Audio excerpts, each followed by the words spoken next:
Yes, sir. All right. Agreed price. You can go to the next slide there, Amy.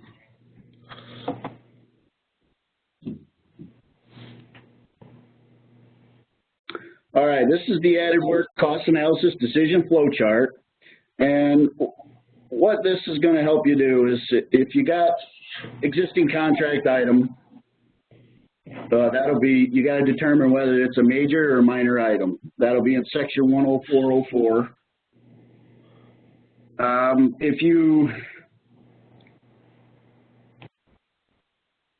If you have an existing item overrun, you need to determine if it's a major or minor, like I just said. If you follow down this flow chart, if it's a minor item, you go yes. If the quantity is less than 200% and is less than the $5,000 threshold, you can continue with the contract bid price. If you exceed those thresholds, both the 200% and the 5,000, you'll continue down, take a look at your weighted average award price. That's from the pay item catalog.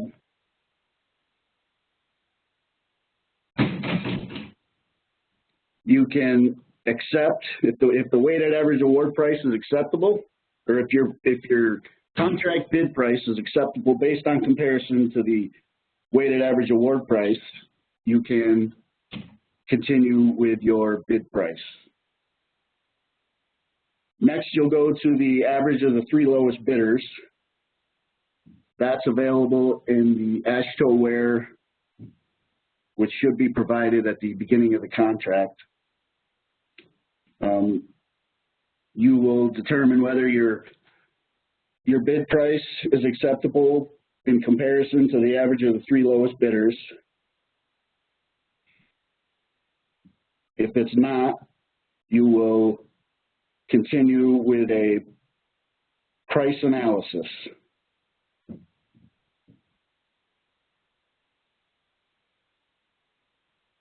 And if the price analysis, so you'll request a price analysis from the contractor. I'm sorry, I'm not doing a very good job here. You'll request a price analysis from the contractor if the work has not been completed. And if the work is going to be completed prior to an agreed price analysis being completed, you'll have to go to the last step, which is keeping daily force account records, processing as a force account. You go to the next slide. So as soon as you know an existing item will exceed the threshold, the first thing you want to do is take a look at your bid price. You need to evaluate that price to see if it's acceptable. The first thing I like to do is go to the pay item catalog, look at the weighted average prices for that item. And that is a good general guide. It's the first thing I do. And if the price is acceptable, the contractor is willing to accept the bid price, and it's favorable compared to the pay item catalog, then you can continue on with your bid price. If it is above the pay item catalog, or say there's not enough uses in the pay item catalog, it requires a minimum of 3 uses in the state for each item to be accepted. So if it's not acceptable based on the pay item catalog, or there's not enough uses, you continue to the average of the 3 lowest bidders. Now this comes from that AASHTO-WARE program, should be provided at the beginning of the contract.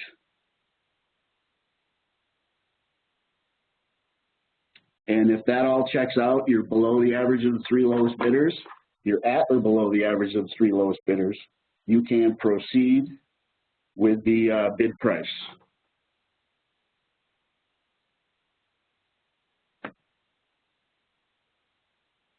All right, here are the options. If the bid price is not favorable in comparison to The statewide are the average of the three lowest bidders.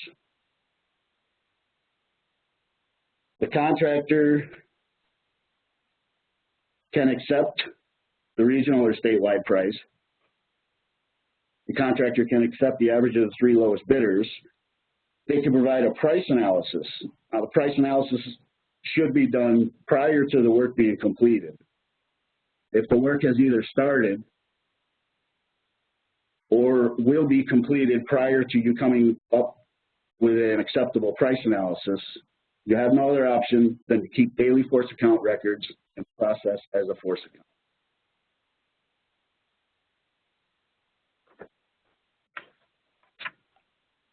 This shows a link to the construction website showing the location of the Merck cost analysis worksheet and some Merck forms. That's in the construction forms change orders. Here's a sample cost analysis worksheet. Generic contract data on top, D number, change order number. That's a field change payment. You can enter the field change payment number. For existing contract items, this top part, enter your item number, bid price, original quantity, and the prior approved quantity. If this is the first time you're entering this item on a change order, that prior approved quantity is going to be exactly the same as the original contract quantity. If this is the second or third time you've added quantity to this item, the prior approved will be your current authorized. Meaning, if you started with 100 and on change order 1 you added 50, and this is change order 2, you're adding another 50, your prior approved will be 150. Unit bid price, self-explanatory, and the revised quantity will do the math for you all by itself. The X factor, this is going to be a decimal showing the percent of the original contract quantity. Using that X factor, you'll continue. You should know, first off, if it's a major or minor, and you will follow where it tells you to go. If it's a major item, X is less than 125, you go right to section 4, you don't need to do anything else. You just follow those steps along. Minor items, these are your basic thresholds, over 200%, over $5,000. If any of those is yes, meaning X is greater than whatever it's comparing it to, you need to follow the steps below. If it's over threshold, meaning a major item is over 125 or below 75, or a minor item over 200% and the $5,000 threshold, you'll continue on to new contract item section. You enter the item, change order quantity, and the quoted unit price. So the contractor's going to send you a price, and we got to determine if the price is good or not. Section A, not used a lot of times, agreed price method, adjustment to your original bid price. Contractor can make the claim that, field conditions, site conditions may have changed or something's different. They can propose to adjust their bid price based on that change, whether it be the material price increase or something. That is not often used. The first place I like to go for a new item is the weighted average award prices. One thing I do see people sometimes mix up on this report is the years used is the number of contracts used in that year. Sometimes people will put the year in there, which doesn't really matter. But the number of contracts used per that year. So you'll enter your regional, if you have a regional, Sometimes you don't. Regional and statewide prices and the number of times used per year. And then step 2A is the quoted price at or below both averages. Now in this example Amy's got here, looks that the proposed quoted unit price is above. So you're going to check no. Is it at or below the higher of the two? It's no. So you continue on to step 3, comparison of the average 3 lowest bidders. Now the average of the 3 lowest bidders is the average of bidders 1, 2, and 3 on the contract. It is not the average of the 3 lowest bids for that item. I'll explain that a little more in just a minute. So if you're at or below the average of the 3 lowest bidders, in this case we are not, we're at $4, average is 2. You continue on to a full price analysis. Now this is all assuming prior to the work being done.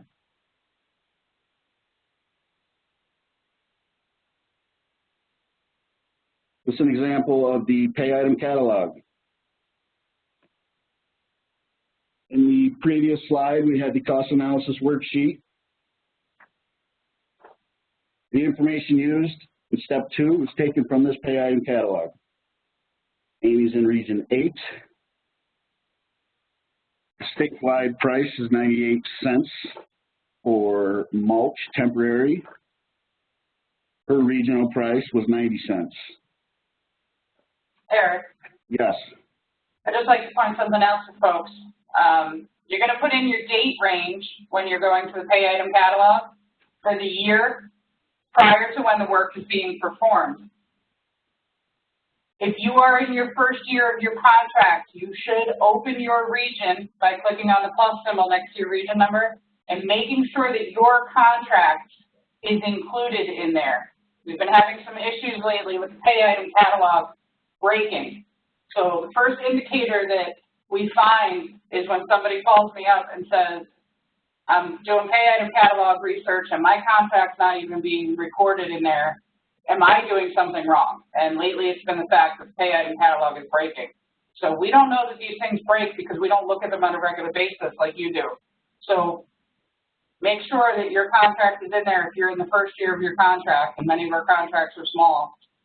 We're not seeing it on the bigger contracts that are into their second and third year of work. But it's important that you let us know if you see problems with this. You can't just use this data if it's wrong. So please let us know if you see any idiosyncrasies when you're reviewing this. Especially for common items. You know, we had an earthwork pay item catalog printout that was not showing anything for Region 8 for an entire year. You all know that we have 20302 every single day in almost all of our regions. So please keep an eye on that and let your change order specialist know if you see any issues. Yes, and generally, if you're renegotiating a price for work that was done this year, I tend to like to use the standard date range that, you know, from today to a year ago today. That could be a regional thing you want to address with your regional change order specialist, but for agreed price work, if you're on top of it and you're getting an agreed price for work you're doing next week or next month, you just use the standard default date range and you should be good. If it's a multi-year contract, you know, things may change in subsequent years, but generally I like to use the standard date range.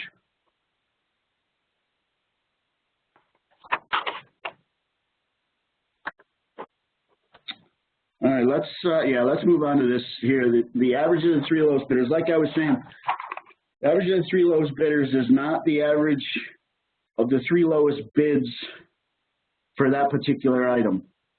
You'll see here that bidder number 1 bid $4, bidder number 2 bid $1.26, bidder number 3 bid 90 cents. Those are the 3 lowest bidders for the contract as a whole. So that's bidders 1, 2, and 3, not the average of the 3 lowest bids, including 4, 5, and 6.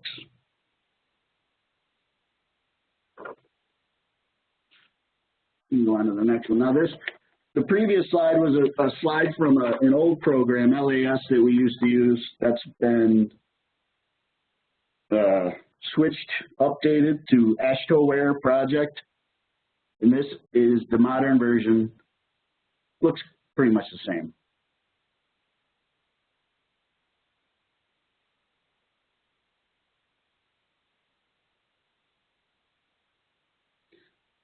Okay, the weighted average award price, statewide or regional, weighted average price for a contract pay item. You must have a minimum of 3 contracts to use the price. Now, most of the times it's not a problem, but you will get items, you know, a particular problem with serialized items and just the items that aren't used very often. You may run into trouble where you don't get 3 uses.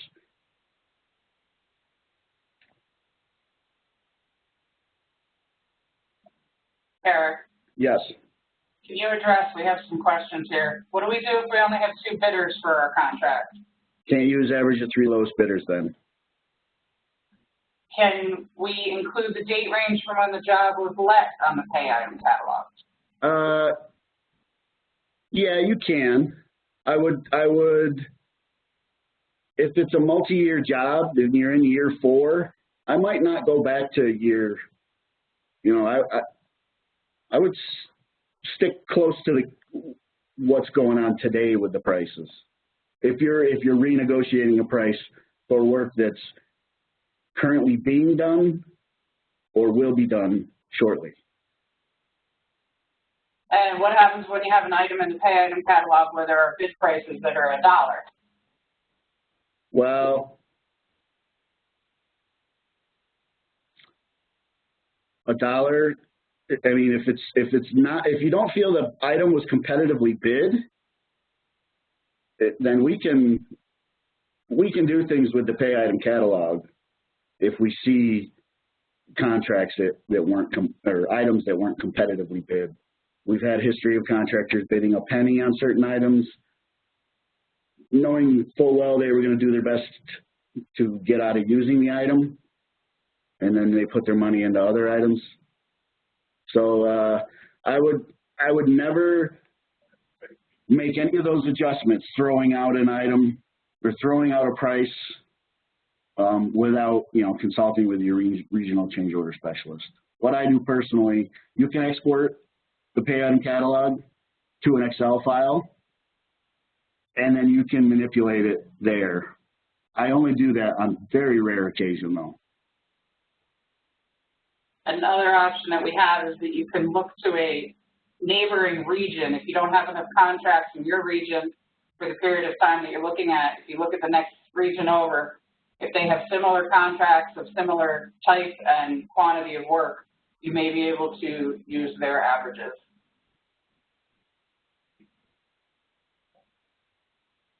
And again, the new AASHTO program, this goes to a regional liaison at Letting, and this document, along with all your other handoff memo documentation, should be going to the EIC from either design or from your regional contract unit.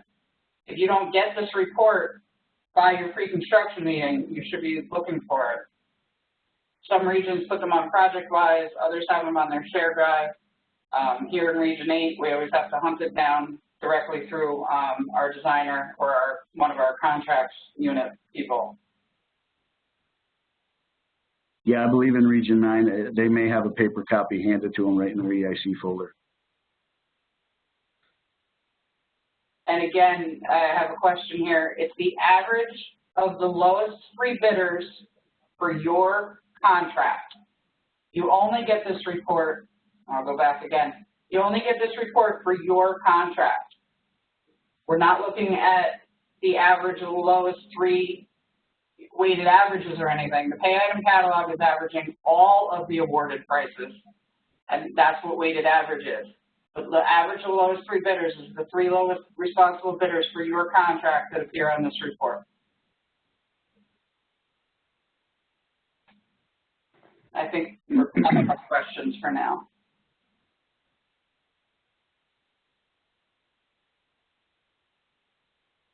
Where are we at? I think we covered all that. Yeah. And the weighted average. So for average price, did we cover that, Amy? Yep. Sorry. The weighted average price, you can accept the price which are at or below the higher of the regional weighted average price for an adjacent or similar region if the work compares well with the type and quantity which the weighted average price are based on. This will send you, typically if you do something like that, it'll send you down to section 3 in the cost analysis worksheet, and that's where you will include both in your explanation in the change order and the cost analysis worksheet section 3, include a positive statement of such comparison has been made.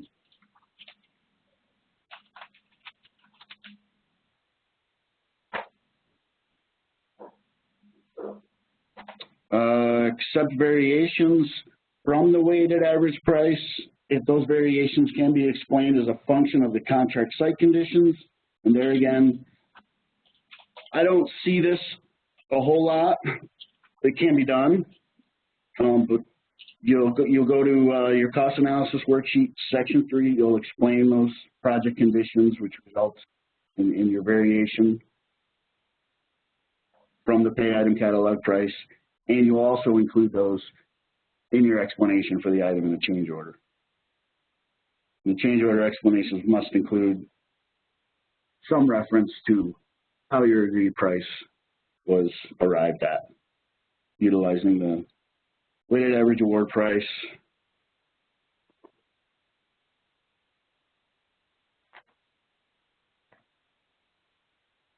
after you've analyzed the bid price, you notify the contractor that the item has or will exceed the threshold and ask for concurrence of bid price, weighted average award price, or the average of the three lowest bidders. Notify the contractor if minor item has or will increase greater than 200% of the original contract quantity and result in an increase of more than $5,000 on the item. Notify the contractor if a major item has or will increase greater than 125 or will fall below the 75% threshold. And we do have form letters. It's in the Office of Construction website. I think it's construction forms. It's in those 105 downloadable PDFs, I believe. Sample agreed price letters.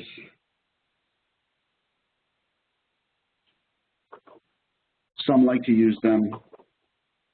I have several more experienced, older EICs that don't use them all that much. But they're there for your reference if you need them. Eric? Yes.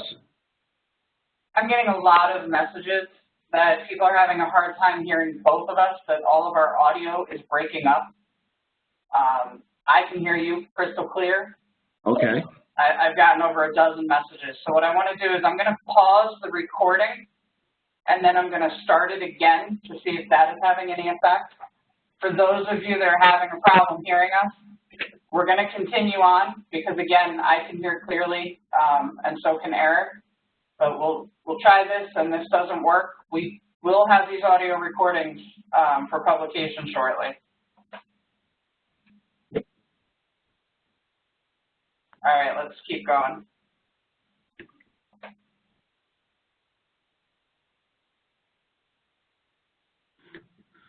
All right, if you determine that your bid price is acceptable,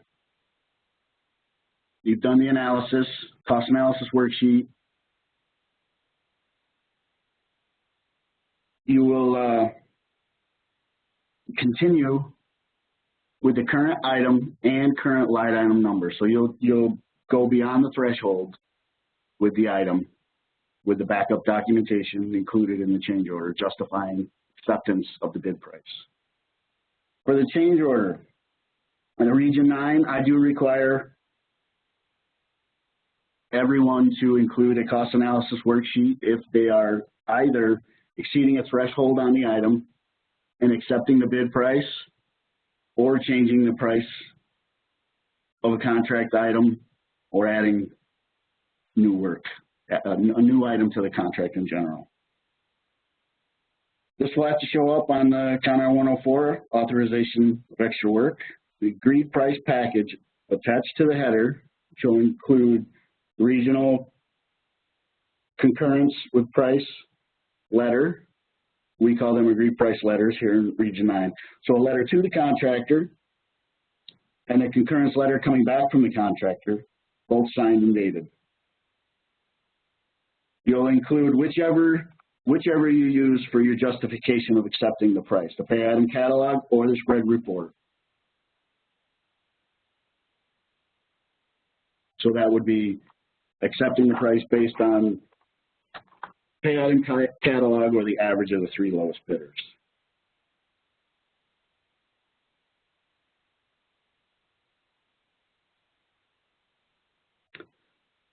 All right, so if you're utilizing the weighted average price, and this is assuming the price is changing, a new line item number will have to be created.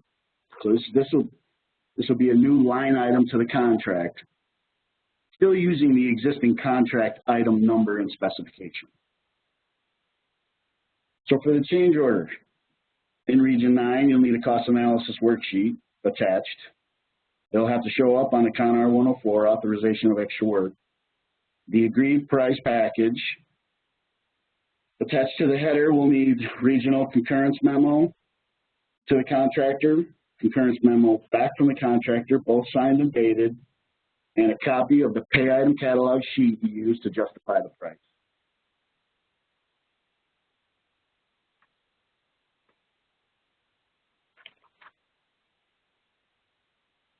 And for the 3 lowest bidders, everything is pretty much the same, other than instead of the pay item catalog for justification of the price, you're going to add that spread report showing bidders 1, 2, and 3. And if you have more, they'll show up there as well.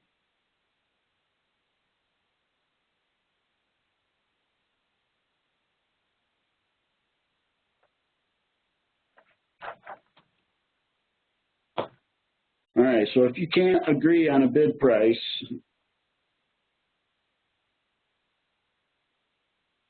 and you can't agree to the pay item catalog price or the average of the 3 lowest bidders, the contractor will have to provide a price analysis. So the price workup based on labor, materials, and equipment. And that analysis should be based on crew composition, material price, equipment production, and overall production rates that are reasonable in comparison with the contract bid price work. That meaning, if they've been digging a trench for a week with a 200 excavator, they're not going to send you an agreed price workup showing, you know, a Komatsu 600 to dig that same trench on agreed price.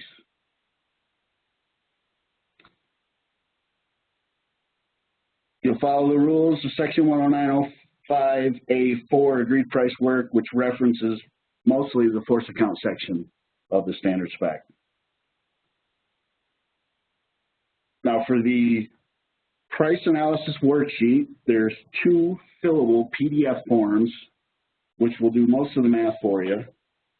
There are 2 separate forms, the Merck 26 for the prime, the Merck 27 for the sub.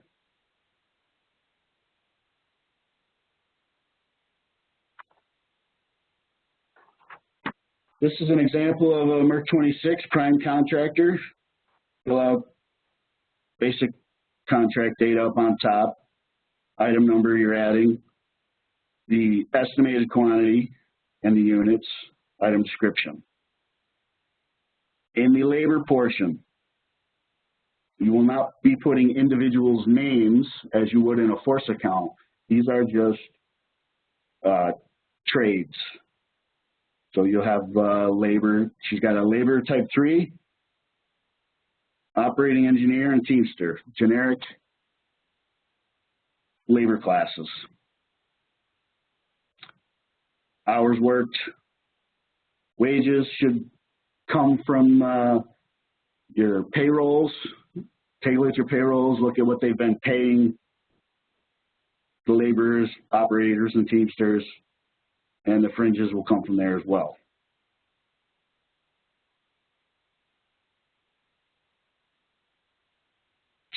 I'm going to move down to workers' compensation. Starting back, I don't know, 6 months ago or so, main office asked that we get letters from all the insurance companies providing workers' comp insurance to our contractors. And this letter should state that their workers' comp rate is based on an experience modifier rate of 1.0. I think there's a sample letter here coming up that we'll look at. This will have to be included in every agreed price in every force account. Material section, contractors should have invoices or quotes for all the materials in this included in the item. The equipment rates. One thing I want to highlight on the equipment rates is there are no adjustments for the region or the age of the equipment. Different than we'll cover in the force account section, but for the agreed prices, there are no adjustments.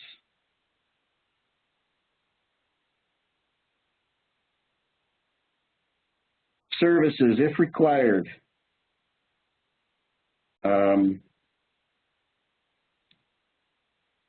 These are contractors that are not approved as other subcontractors.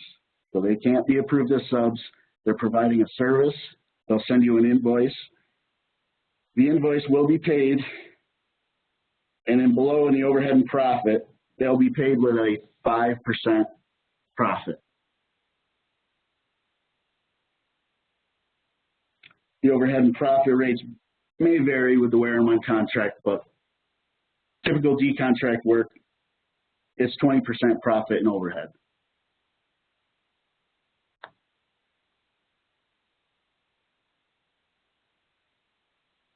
So in Section F, insurance rates, that's the general liability insurance. This is a highly variable rate. You'll see rates from anywhere to 0.9 to up to 10%. Somewhere on this form, most typically the general liability is based on payroll, but it can also be based on total sales. And I don't know if that C arrow at top is covering up something, but we used to have a click box. Now the click box is now up at the top. Oh, okay. But the important thing with the C arrows at the top, you have to remove the insurance rates from the bottom of the page before you change the toggle on the form. Oh, okay. So it's important with a lot of our fillable PDF forms that we use that you go from top to bottom, not mix and match and jump around. So that big orange bar at the top of both of these forms is telling you to clear out the insurance rate at the bottom before you change the toggle for the cost basis. Gotcha. And it's typically the rates based on total sales tend to be quite a bit lower than those based on payrolls.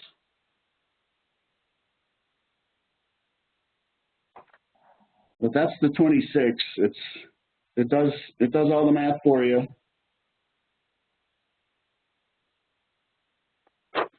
So we have a few questions before we move on to the next form. All right. The agreed price worksheet makes no provision for the workers' comp weekly limits. Are we supposed to apply those limits manually on the form? So again, you're using an agreed price worksheet to come up with a production rate. You're not going to do an agreed price worksheet that's going to go out multiple weeks. You're going to figure out what their average production rate is going to be, how many hours to do a certain quantity of work. An agreed price is a little bit of a gamble for both the contractor and for the department. It's an estimation of what it's going to take to perform the work. It is not a force account. If you and/or the contractor feel that you really need to get this down to the penny of what the actual cost is going to be, then you're going to use force account records that will take into account the weekly limits. But in general, we're not putting in more than a week's worth of work on an agreed price worksheet. It does not have to be how long is it going to take to do the entire quantity of work. Do we allow premium rates for an agreed price? And by premium, I'm going to assume he's asking, do we allow overtime on agreed prices? Depending on the situation, if you're working most likely in the lower regions, 8, 10, and 11, where you have work hour restrictions, then yes, we may get into a circumstance where we are going to consider overtime rates on an agreed price worksheet. It's very work and location specific. This worksheet is bare bones and cannot be manipulated for every single situation. So you're going to have to do what you have to do for the work that you're analyzing. And which rate should we use when we're including a foreman as a trade to perform the work? Again, you're going to analyze your certified payrolls to date that you have to determine what these types of workers are historically being paid by your contractor. We do have provisions, and I can't quote them chapter and verse, but we do have provisions in 10905 that do allow an elevated rate for foremen. So as long as you're following 10905 and you have historical backup from your certified payrolls, you can be paying a working foreman a little bit more than the standard laborer for work on this form. I think I think it's 150% of the base rate. So if he's a labor foreman, if he's over 150% of the base labor rate, he needs to be pre-authorized to be included on a agreed price or force account, stating his rate. It needs to be pre-approved.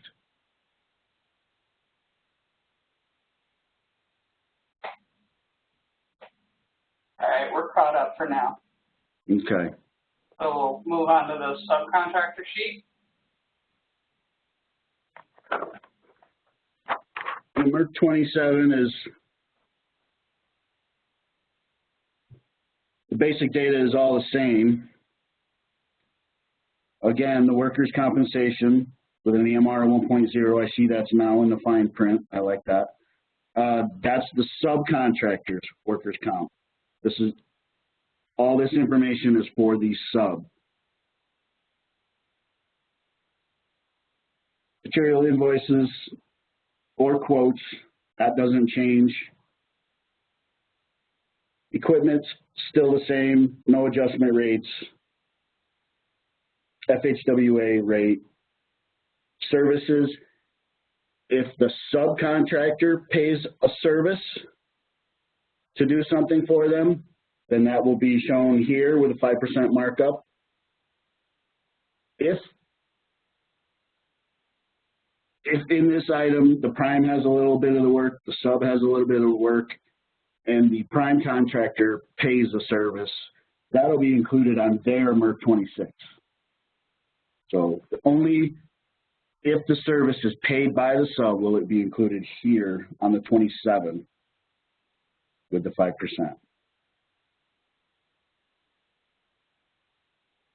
And down to the insurance, general liability insurance for the sub, section F highlighted in blue there. And section G, this is the prime contractor's general liability insurance.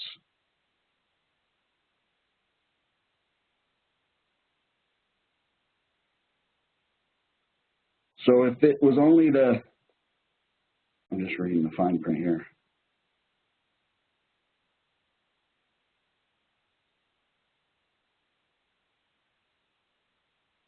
Right. And so if the prime's insurance is based on payroll only, then you'll enter a 0. But if it's based on total sales, then you can enter the general liability total sales insurance rate there, and that'll calculate for you.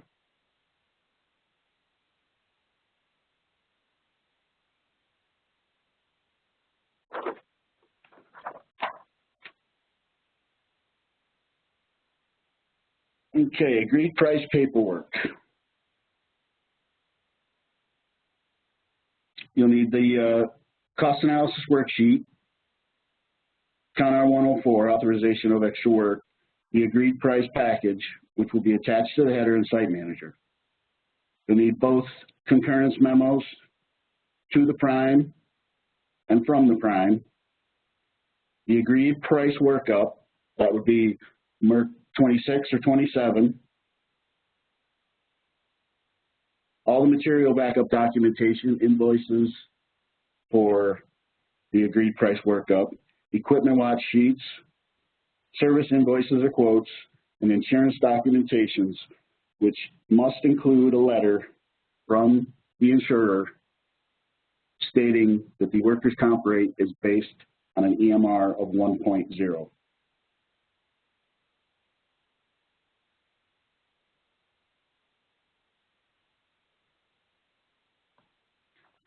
This is the example letter that was sent to the regions. And this is, you know, what most of them look like. It's just to show the labor the rate classification for the workers' comp. Most contractors will have 1 or 2 different rates. And it's just gonna, the main thing is it's based on an experience modification rate, EMR of 1.0. This must be included in every agreed price and force account, or they will be sent back.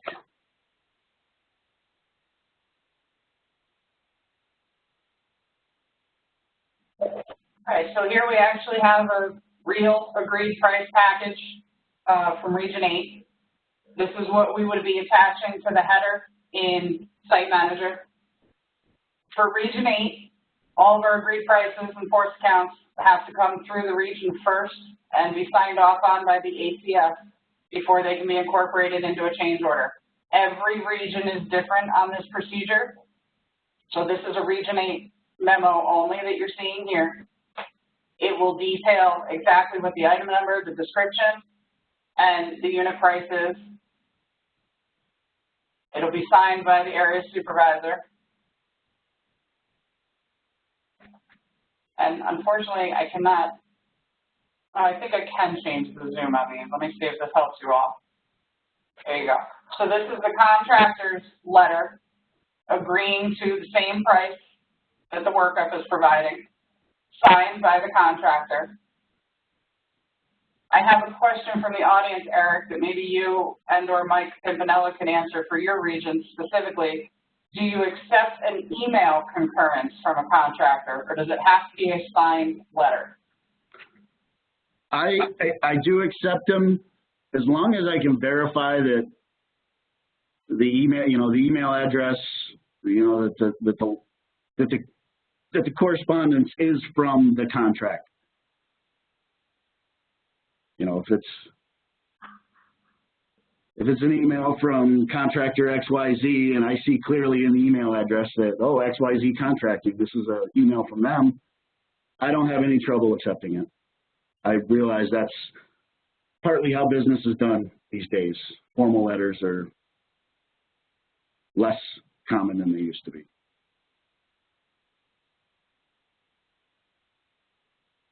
Okay. I don't know the answer for Region 8. Here's the Merck 26 sheet. And if anybody was really paying close attention, this is the same example we used in the marked up Merck 26. You'll see all these check marks. That means that all of this information has been verified. Here's our price that also appears on our concurrence letter. This is an actual letter from the insurance company. telling us what the workers' comp rate is with the experience modification rate of 1.0. Here is all of the other backup documentation for the contractor's insurance. It may be one clear, concise letter telling you what it is, or it may be multiple pieces like this one. But somewhere at the end, they will provide you with a summation of what that rate would be. This item that we were looking at earlier is for mulch. And here is a receipt for it. These receipts can look like anything. They can be a small sheet of paper, they can be 8.5 by 11, they can be a computer printout. Whatever it is, it's got to be showing you what the unit price is for the material that you're including on that worksheet. For agreed prices, the material documentation can be a quote. It does not have to be an actual invoice, whereas for force account records, you have to have an actual invoice. And then here are your equipment sheets. And this is blurry because this was an actual package. But you'll see that the FHWA rate, the published rate, is what you're using for agreed prices. There are adjustments for age and regional location that are then made to that rate that you would be using for a force account. But as Eric pointed out, for an agreed price, we do not adjust the FHWA rate for age or location. So you want to make sure that they're using the hourly rate that's at the top of this form, not the one that's at the bottom. And you'll have this form for each of the pieces of equipment that are on that worksheet. And we'd like to point out that documentation to back up an agreed price workup is the contractor's responsibility. The department does have an equipment watch account that we can all use if we need to verify something, but we should not be spending the time to go in and pull all of the equipment sheets for the contractor's equipment. They should be providing them to you.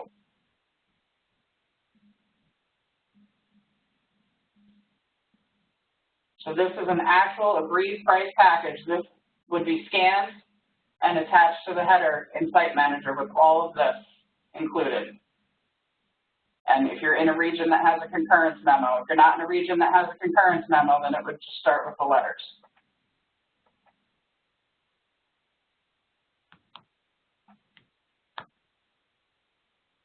I'll take it back to Eric. Let's see, what are we showing here? Is this the this is the renegotiated mulch item. So you'll keep the same item number, the same root item number, but you will need, because of the price change, a new line item number. You can find that in Business Intelligence.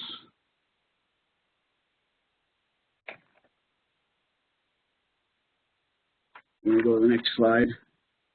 Here we go. This is the change order tab in BI.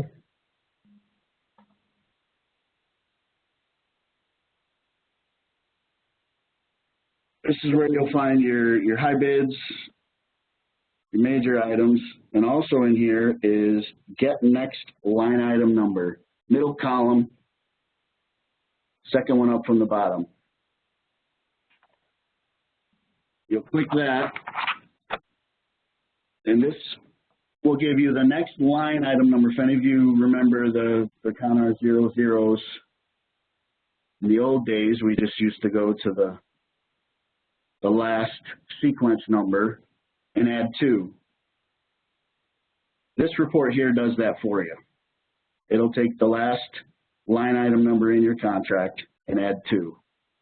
So it's telling you the last used line item code could have been a previously added item, or this could be 0606 could be your last bid contract item, and it's adding 2, telling you that your next recommended line item number 0608. So you use that line item number in conjunction with your root item number to add the new item to the contract.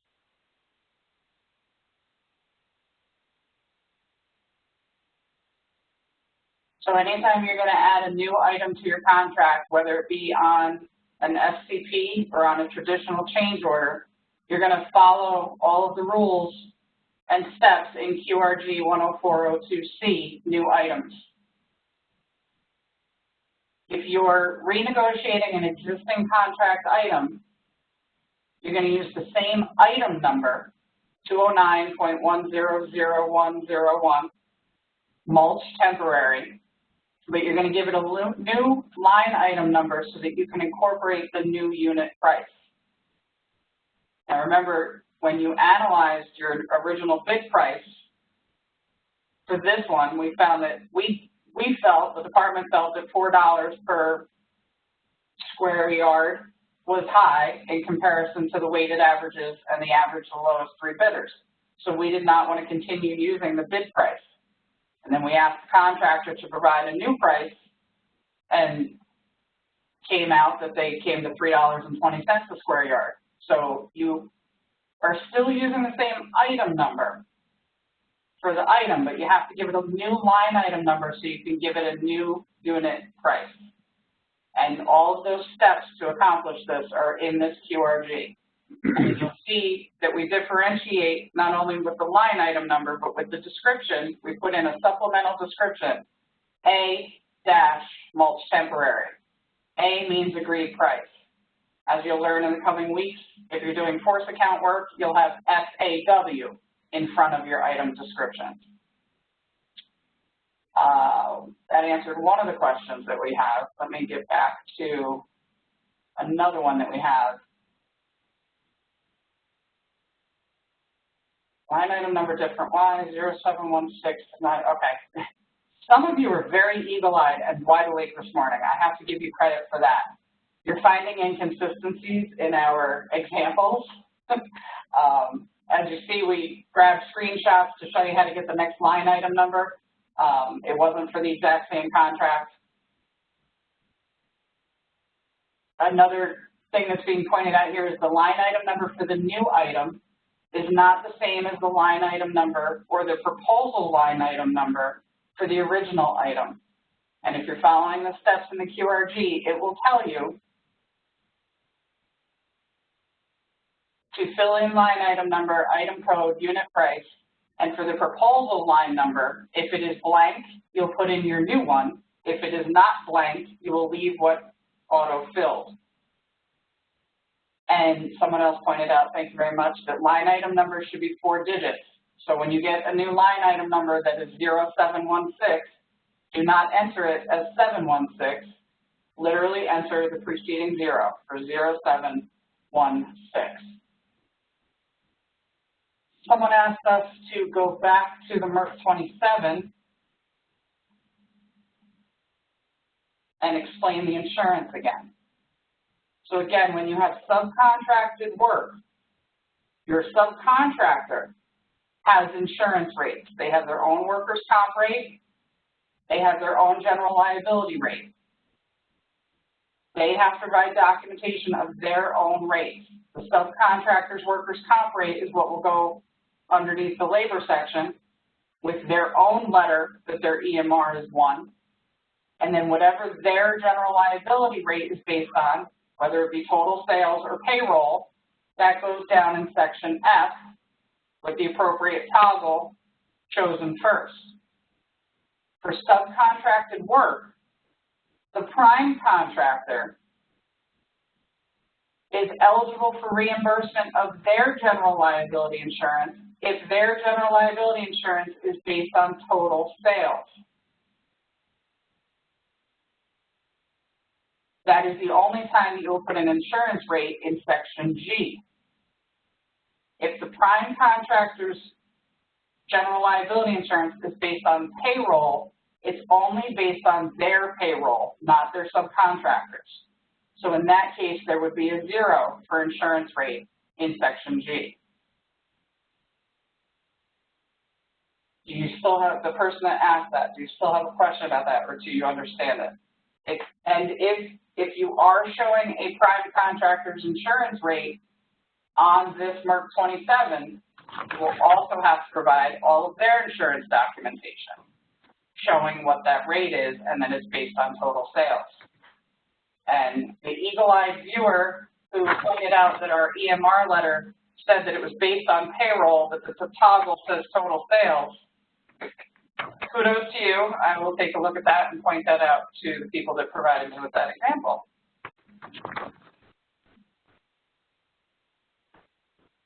What about 950 items? We didn't consider 950 items in this presentation.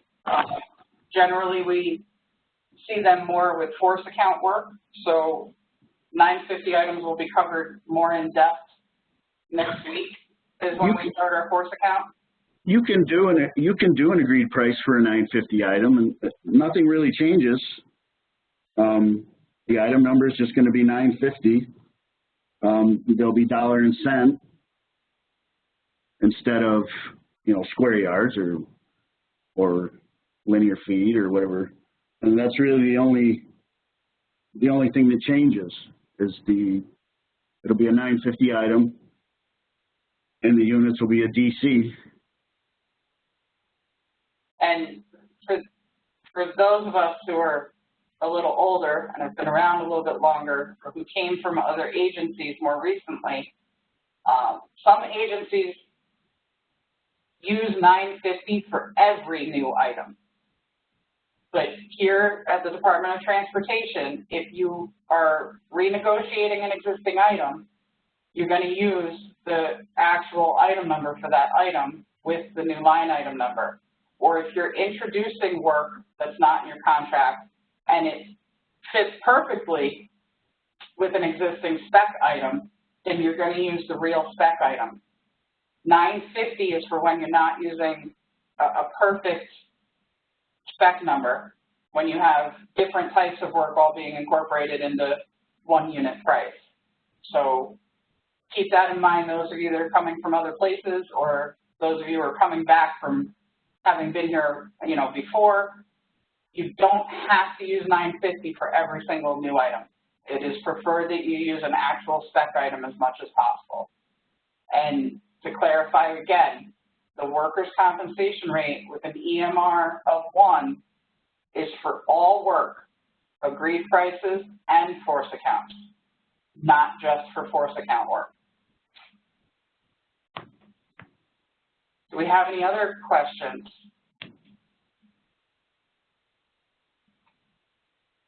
And we will get into 950s more next week or the following week. We'll bring up the chart. We'll tell you how to figure out which 950 you're going to choose.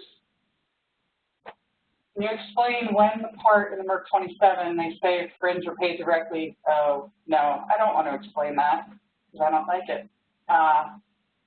We skipped over that part, but on both of the Merck 27 and the Merck 26, if the contractor is paying their fringe benefits to their employees in cash as part of their check each week, as opposed to providing it to a union fund, there is a difference in how they get reimbursed their insurances.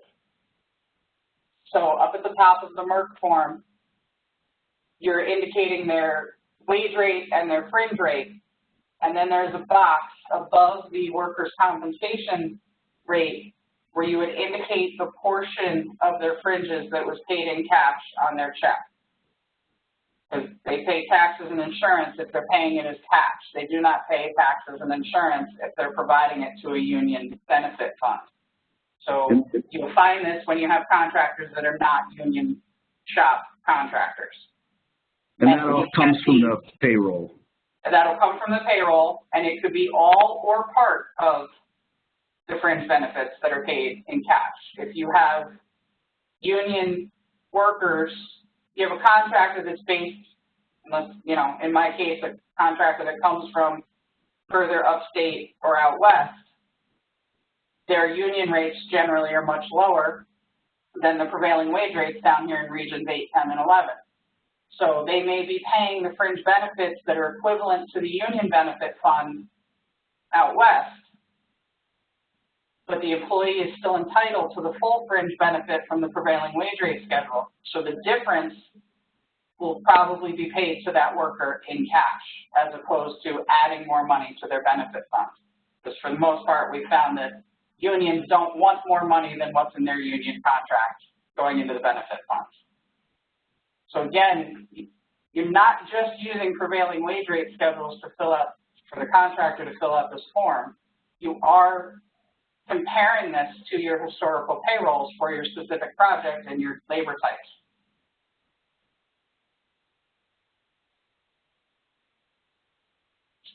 And again, the prime contractor's insurance rate on subcontracted work will be 0 if the prime's basis is payroll. If any firm's basis is payroll, they are only paying that insurance rate on their own payroll. They are not paying it on their subcontractor's payroll. Your regional change order specialists are probably quite expert in reviewing and analyzing contractor insurance documentation. If you have any questions, you can refer to them specifically. And yeah, we are not going to be showing how to read a certified payroll in this class.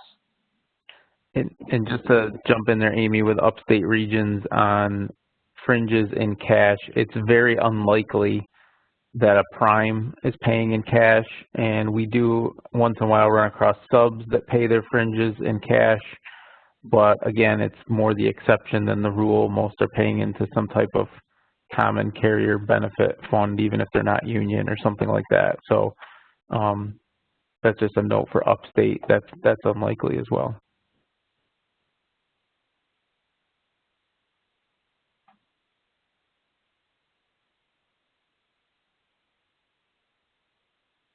All right, do we have any other questions or comments? Any of our other panelists? I tried to scroll through. I think most of our training team is in as a panelist, so they can unmute themselves and talk about their specific regions if they have anything to add. No, the only thing I would like to add, just as an overarching kind of theme here, everybody, is that we're taking you through the steps that are the least painful for the OE or for the office to accomplish. So like next week we get into force account. Again, there's a common misconception even among the contracting community that, well, we'll just go force account. And we don't want to take away the fact that there are times when force account is the only fair method to accomplish something, or it's our only choice because, you know, we've made the decision to add this work in a moment's notice or something like that. But whenever, you know, there's work ahead that we have time, and even it could be very expensive amounts of work, I mean, hundreds of thousands, millions of dollars even, you want to follow that workflow and try to stay out of force account as much as you can. And it puts a little more work on the upfront, but it takes a ton of work off your plate at the end. So just as an effort kind of situation, not only your effort, but your regional office effort and also main office, everyone's effort is lowered if you stay out of force account situation. And many of us knew Brian DeWald before he retired, and that was like his big mantra. And a lot of the CAM changes came from him to just get away from force account as much as we can. It's difficult. You see, we're spending 2 weeks on it. There's a lot of little nuances. We're going to cover, you know, your common situations, but there's always some little situation that's not, you know, applicable in force account work, and it takes time for everybody, contractors included. So it's just getting the word out that we want to follow these steps, using weighted averages, using contract bid prices, using average of the low 3 bidders, you know, then trying to get to this agreed price worksheet. You know, this would be the last step before a force account, but force account should be the last thing that we get to, not just the default of any new work.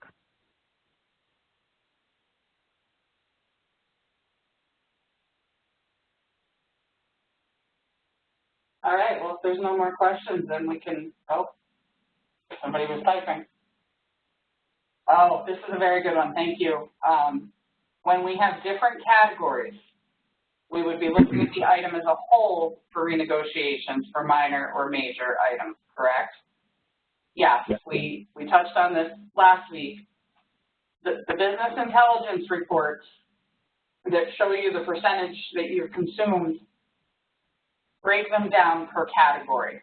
So you may have 300% in one of your categories for, let's say, a minor item, but you haven't even reached 100% yet in another category. So you don't analyze by category.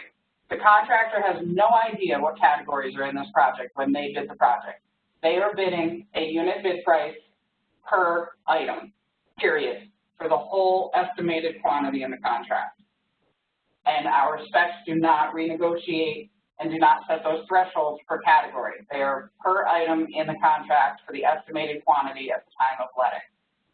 So it's very important that when you start seeing those large percentages on your consumption reports, that you analyze the entire contract as a whole at that point.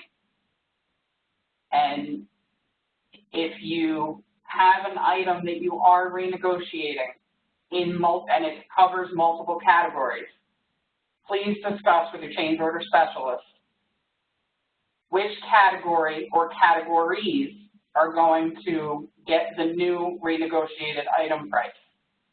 It should be, ideally, based on the time that the work is being performed.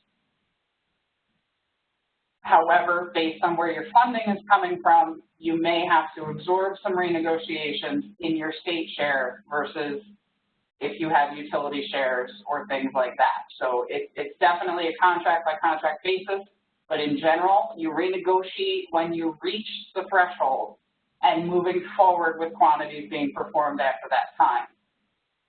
But in actuality, you may have to play with your funding a little bit and where you're going to put your renegotiated items. You should be using as much as possible the consolidated forms that are on VI. So please just remember, if you have a multi-category project, it comes with multiple headaches, and item overruns is one, materials is another, and that's a whole other session.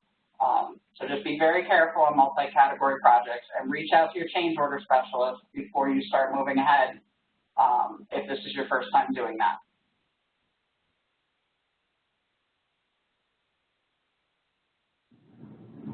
And that's all we have so far.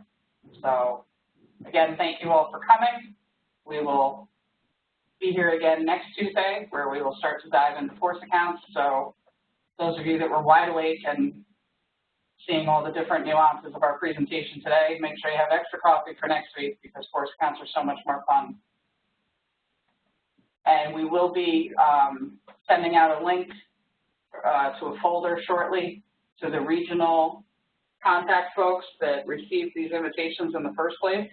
We do have the recordings available for the first 2 weeks. Hopefully by this afternoon you'll have the recording for today as well as the PowerPoint presentations. And if I can find one quickly, I will throw a payroll example into this PowerPoint, highlighting where you can find out if you're using cash or plan benefits. So thank you very much. Everyone have a great day and be safe.